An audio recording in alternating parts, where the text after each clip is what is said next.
Hello and welcome to the Story Behind the Stories, your weekly look at the pages of the Neepawa Banner Press. Thank you very much for taking a little bit of your time and spending it here with us on NAC TV. I'm Eoin Devereux, news reporter with the Banner Press, welcoming you as always, and joined this week once again.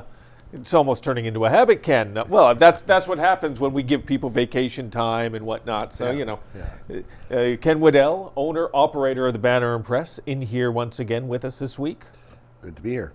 All right, and we've got a pretty good paper for you this week. It was all-inclusive this week in terms of what we were able to fit into just 16 pages, but still jam-packed. And as always, best to start at the beginning.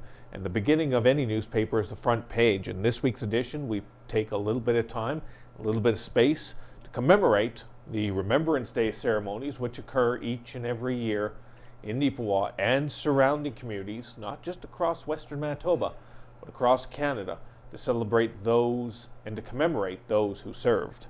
So, this year's event as well, held at the Yellowhead Hall, Ken.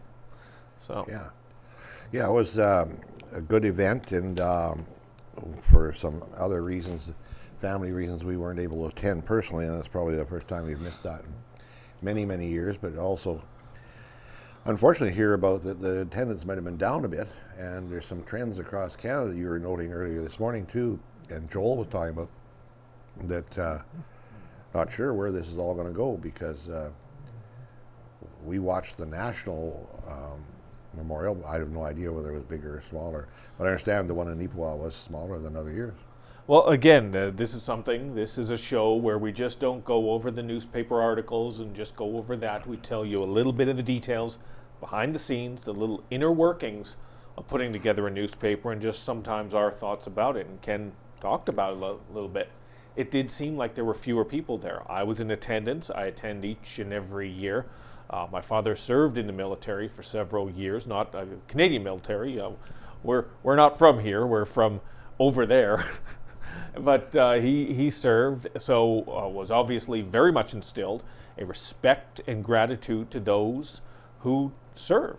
And I take that very seriously. I think most Canadians hopefully still take it very seriously. But as you said, Ken, the numbers here look down, and the numbers across look down as well. And we're not going to turn this into a thing. We're not going to Don Cherry the whole situation. But wearing of the poppies as well seems to be not as noticeable as it used to be. Yeah, I didn't notice that. I mean, I saw lots of poppies around, and I was wearing one, but it's I think another factor though in the attendance, certainly our population who have had first-hand experience with the Second World War or even the Korean War are getting pretty thin now. I think there's only two World War II veterans left in Neepawa, and I know for sure, I know one personally, is 100 years old. And my brother served in the Korean War, and he went in young, and if he were still alive today, he would be 90. Yep. So there's that factor. And then my generation, we're the ones that had the first-hand stories of the conflicts. In your case, your dad served years after the Korean War, for that matter. But peacekeeping. He did peacekeeping missions in Greece. I want to say Cyprus. Cyprus, yeah. Cyprus and around there, mid to late '60s. So yeah. Yeah, and those are very important missions that we were involved in. But the people who have first-hand experience, my dad or my uncle did this, Second World War. Those even our generation. I'm 75, and I wasn't born until 3 years after the war was over. So it fades. I commend the schools. I commend the movement, No Stone Left Alone, where the students go out and stand vigil for a few minutes at a particular gravestone. Probably a lot of people in Neepawa don't know that we have a fairly large military section to the cemetery here in Neepawa. Riverside Cemetery is on the north side. There's the very identical, everybody gets the same marker section there at Riverside. But I don't know. It's hard to say. It'd be a shame to see it dwindle. because unfortunately, First World War, Second World War, Korean War, our peacekeeping missions are all a major part of what has shaped Canada to be what it is today. Yeah. You know? And to a person, man or woman, I don't think anybody glories in war at all. But there comes times when the oppressor rises up so strongly that you have to stand up to it. And that has happened many times in the last 100 years, 110 years in Canadian history. Yeah. Well, again, it's one of those things of you can't pinpoint an exact reasoning behind it.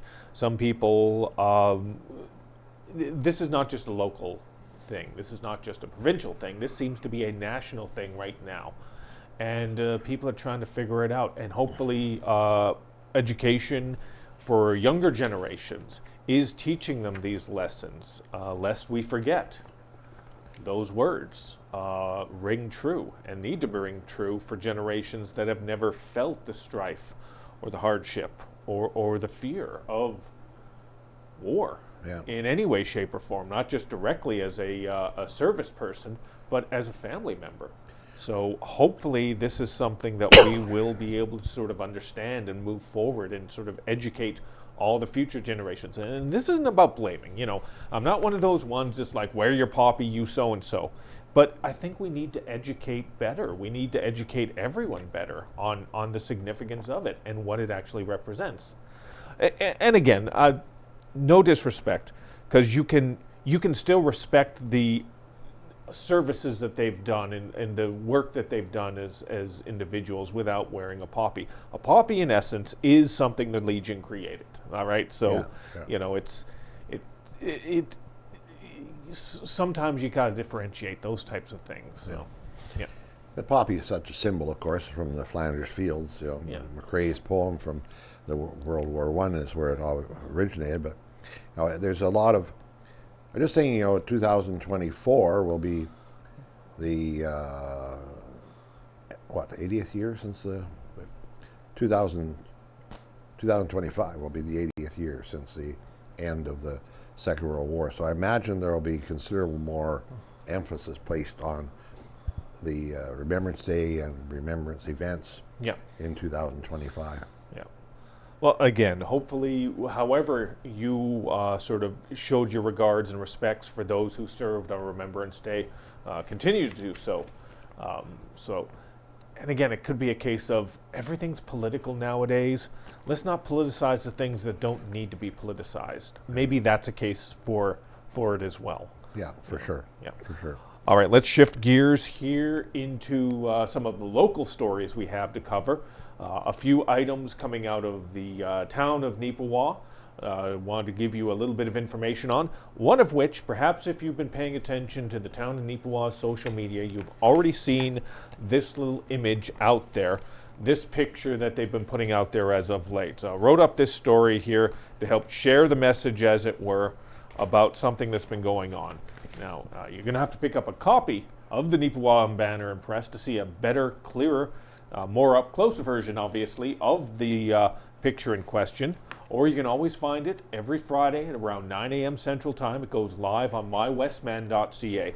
Now, you can see here, to a degree, it's an individual on a dirt bike. Not that big of a deal.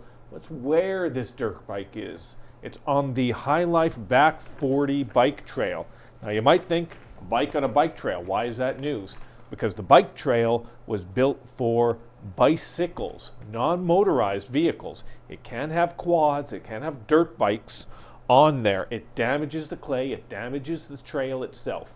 And there's been an individual, and we're not saying they're doing this on purpose. We can't say that with any basis behind it. Perhaps it's someone who's just ignorant to the bylaws. But there is someone who's been out and about there multiple times on the trail and is doing damage, and the town of Neepawa wants your assistance to be able to help track down that person. And like I said, this isn't a case of malice. Maybe it's just ignorance. And just quit it. Just stop doing it, all right? So take a few minutes to look at the story, find out a little bit of information. And if you know any information on that, help us out on that. There's an email you can contact about that. So hopefully that'll be something that can get looked after. because all that money, all that time, and all that effort, Ken, that was put into actually getting that bike park put together, and is still being put in there. I mean, it'd be a shame to have it just all messed up like that. It would. You got a little bit of the cough going right there, so I'll just keep going here for a second here, because again, this is one of those facilities and for a community that should be taken care of and looked after. Well, hopefully the person will get the message from the paper and from social media, or one of their friends will say, "Hey, buddy, this isn't the right thing to be doing here."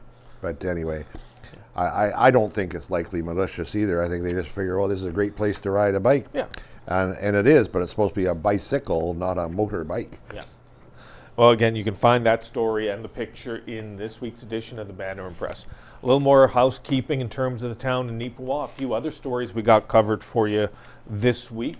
They have re-upped on their snow removal contracts, not just for the town proper, but also portions that are looked after by Manitoba Highways. So the individuals, companies that look after our streets, they're being re-upped. Rob Smith and Son and P. Baker. P. Baker, yep. Off the top of my head, I forgot it. So essentially, one takes care of all the streets east of Maine, and one takes care of all the streets west of Maine there. So it's been a pretty good setup for the most part. You know, obviously, you're never going to be perfect with your snow clearing. They do the best they can under the circumstances that they are dealt on a consistent basis. So it works for us. And as well, the town has set up something with Manitoba Highways where they clear off the Main Street, which is also a portion, it's still the old highway, technically. Yeah, it's the old highway number 4, yeah, which was before it became 16 in the early 70s, I think. But Mountain Avenue, down through the middle of Neepawa, is still looked after, theoretically, by the Highways Department. When it gets repaved occasionally, or work done on it is paid for by the Highways Department. But they pawn off this snow clearing thing for a flat fee. Yeah. And I don't know if that flat fee comes anywhere near the cost of clearing the snow that the town has to incur. I don't know what it costs, but I can say right now, heck no. Because it's around $9,800 a year they get. That doesn't do much. And quite honestly, with the cost of fuel nowadays for the clearing, the vehicles that clear it, that probably doesn't even cover the fuel over the course of a winter. Probably not. No, probably not. It's a weird thing, you know. The governments get into ruts, you know, and nobody wants to say anything because they don't want to lose the $9,000. And the Highways Department would probably love to get rid of spending that $9,000, but that road is still a portion of the Manitoba highway system, because the highway used to come through Neepawa and go west and then over the so-called old highway to Minnedosa, or north onto the old highway 5 up into Eden. And so it's a weird old system. It's been hanging around for 50 years, and it should be really readdressed, but nobody seems to want to take the initiative. And somebody's got to take that first step. Yeah, it's a little bit ridiculous, but anyway. So a little bit of housekeeping, a little bit of snow clearing, as it were, that you can catch up on in this week's edition of the newspaper. One other item from the town of Neepawa, from their most recent meeting. It has to do with the county courthouse building. Rent really has gone up for everybody over the last year or 2 years, and I guess the town of Neepawa in its own way is no exception. They recently received a notice from the Beautiful Plains County Court Committee, who helps run and operate the county court building, that there was an increase in rent. So the town of Neepawa would have to pay a little additional amount instead of paying 16. Little? Tell us what you really think, Ken.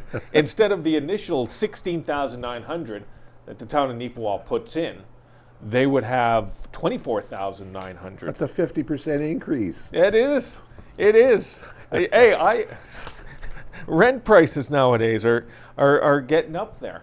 Now, a little bit of the background, and maybe you can explain this a little bit better, is because you would think the town of Neepawa, why are they paying rent on a building in the town of Neepawa? But there's a little bit of hodgepodge behind the scenes in terms of how it's all split up there, isn't it? It's not just a Neepawa quote-unquote building. No, it goes back all the way to 1883. Oh, geez, we're going to be here a while. Everybody get some snacks, get a nice beverage. Yeah. Yeah. The old guy started out at 83. It's going to take a while to get up to the present day. The building was built by the provincial government for the headquarters for the County of Beautiful Plains. Very shortly after the building was built, the town of Neepawa was formed. And there's an actual, believe it or not, a provincial act of the legislature, the County Court, Beautiful Plains County Court Act, that says that the town of Neepawa and the arm of Langford, which is now North Cyprus Langford, Rosedale, and originally Lansdowne, were the owners of the building, and all was fine. Everything worked out of there. You know, Langford had their office there. Rosedale still has their office there. Town of Neepawa had their office there.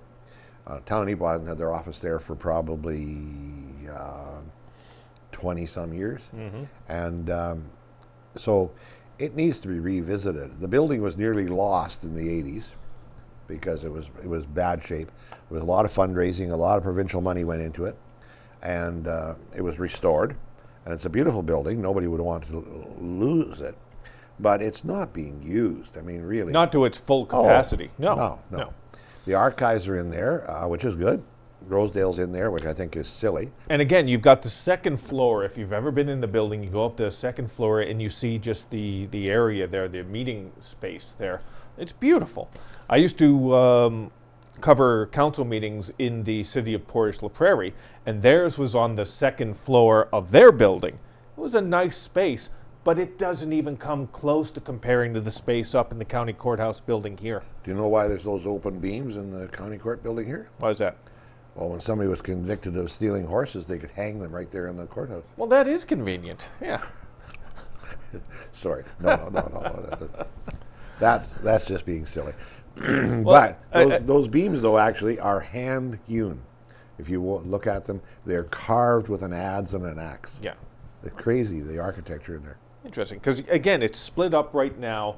These fees, these rents, whatever you want to call them, are split. They're supposed to be equitably and equally split between the three, and they're split right now on a 50, 25, 25 basis, with the town of Neepawa paying 50% into the committee, which operates the building, keeps it up, maintenance, all that sort of stuff. Yeah, so the town pays half the costs of it, and they get 1 vote out of 3. Well, they get 2 votes out of 6, apparently. Sorry. Each one gets 2. Yeah. So, and again, we're going to get into the meat and potatoes of that. That's something for a smarter person than I to sort of delve into. Ken? Yeah. Well, I was mayor twice, and we faced this all the time. Nope, we're not going to change anything. You know, if the municipalities wanted to change something, the town would oppose it. If the town wanted to change something, the municipalities would oppose it. So we still got a county court building, for which we're thankful for that, but it could be utilized way more than it is, way more. And when it comes down to this rent again, as Ken said, a 50% increase that they were not expecting. I'll simplify it down to me. I pay rent as well. So if I got a letter in the mail from my landlord saying, okay, effective immediately, you got to pay an extra 50% on top. No grace period. In fact, this is this is something that started a couple months ago. You got to start paying right now. I wouldn't be happy about it, and I can understand why the town of Neepawa wouldn't be happy about it. They've said respectfully, yeah, we're not going to pay that. This bill that came out of nowhere, we're not going to pay that right now because we came to this agreement. We did our budget stuff way earlier in the year, and you guys maybe should have done your budget stuff way earlier in the year, and that way we could have come up to an agreeable sort of number. So we're going to pay what we agreed to pay, and we're going to move forward. And then next year, hopefully you'll get your stuff in order a little quicker, and we'll be able to get it figured out. And I got to say, this is my opinion, not that of the Banner Press, not that of an ACTV, and maybe not that of the town of Neepawa, although, they did it, so I guess it is. But I agree with them 100% wholeheartedly. when you get something like this sent to you, you just don't just go, oh, okay, I'll roll over. I'll just pay it. It is what it is. No. There's certain numbers that you set out, you agree upon them, you get it all ironed out. So that little things like this don't come down to shoot a little bit later on. Like I agree with them 100% on this. I think it's the right thing to do. Like $8,000 even for a city, even for a town. I mean, you noticed all that. It all adds up by the end of the year. It's the timing, Owen. You talked about if your landlord sent you a rent and you were paying $400 a month and now you've got to pay $600 a month, but back to January, backdated 10 months, that would really smart, So no, something's gone wrong there. I'm not sure what it was, but there's a communication or a management thing there that's gone wrong, and it's gone off the rails, and the town of Neepawa says, no, we're not paying for it. Yeah, and again, I don't want to throw shade at anybody here, because these are cooperative sort of enterprises that keep a valuable building up and operational. And again, like I said, I'm not the brainchild to be able to sort of go into the inner workings.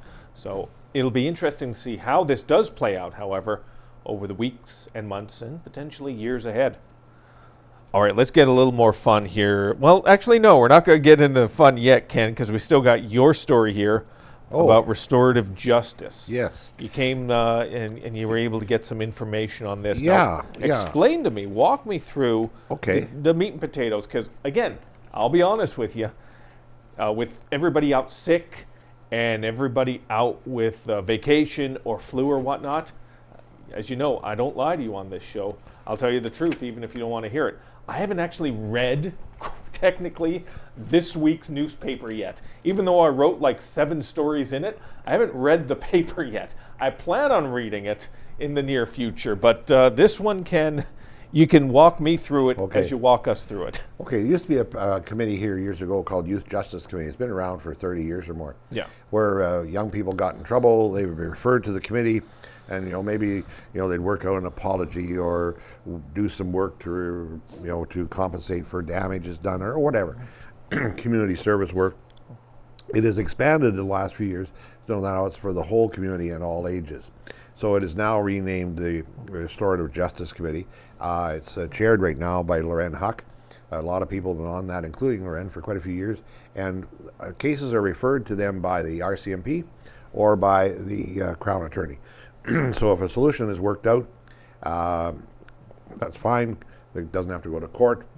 Hopefully everybody's reasonably satisfied, the person who's been offended, the person who has committed the offense, and hopefully they go on their way and learn from the errors of their ways. And so it's a very conciliatory, let's work a deal kind of a situation.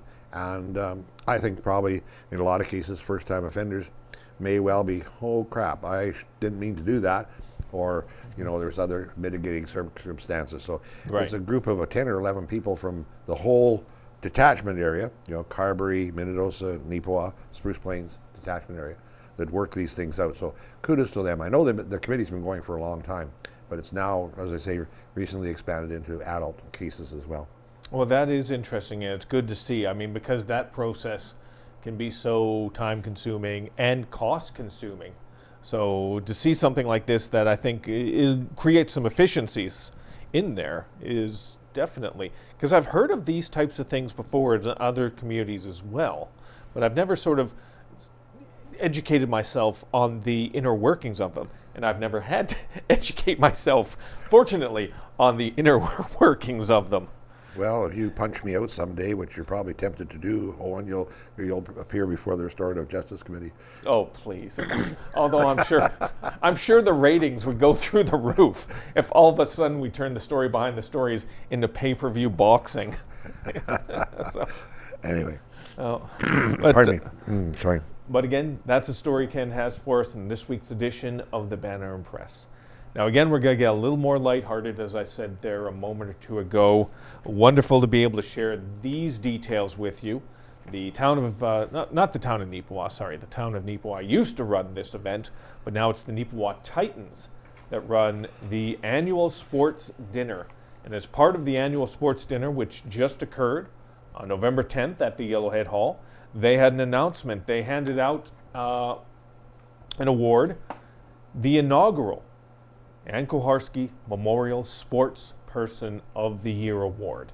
And they handed it out to somebody that I got to admit, when I first heard that they received it, the first thought in my head was, haven't they received something like that already? Nope, apparently not. It has been given out to Grant Hurrell. Again. Hurl.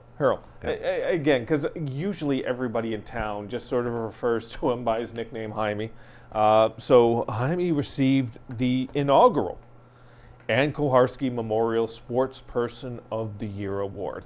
Now, I guess in a way this is a new lineage moving forward, because we've handed out Neepawa Area Sports Person of the Year Awards previously, but in a way this is sort of new moving forward. He's the inaugural recipient of this. And again, when you look at his resume over the years and the support he has done in this community for basketball, for football, even hockey as well. I didn't even realize his commitment to the commercial league in and around when it was first starting up. I mean, it's definitely well-deserved.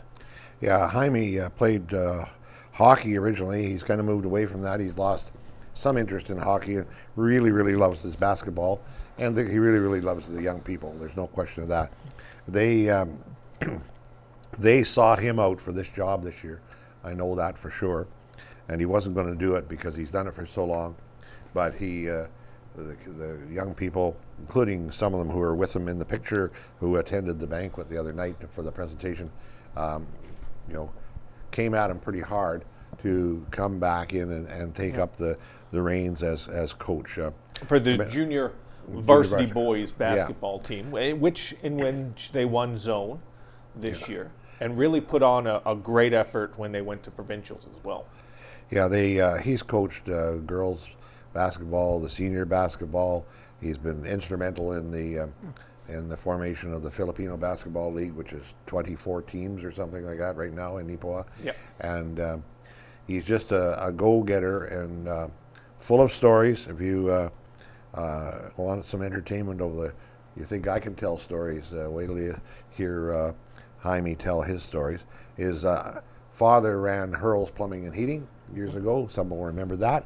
And his uncle was Peter Hurl was the mayor of Neepawa. So long storied history in the Neepawa area. An interesting legacy, and hopefully you'll be able to take a few minutes and learn a little bit about that. You can find it in this week's edition of the Banner Press. Only got a few minutes left right now, but there's so many other things we could talk about. I just wanted to put a quick shout out to some of the submissions we received this week from Carberry. Ken, you were instrumental in sort of arranging these details, weren't you? Yeah, we're working on our local journalism initiative program, and we've got a lady who's writing some things for us, and much appreciated from Carberry. And we're trying to do a little bit of a community calendar for Carberry as well at the side of the paper there.